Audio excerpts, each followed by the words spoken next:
affirmation process, Igbo, is not a form of prayer that seeks universal or cosmic intervention.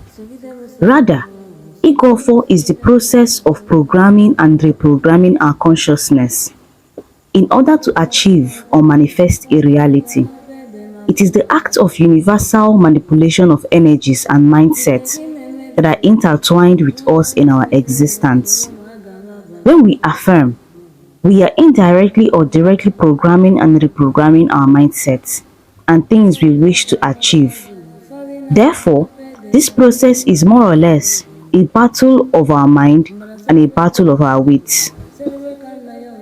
Remember, when we say words are powerful, we are simply saying that words become our reality when we put those words into action.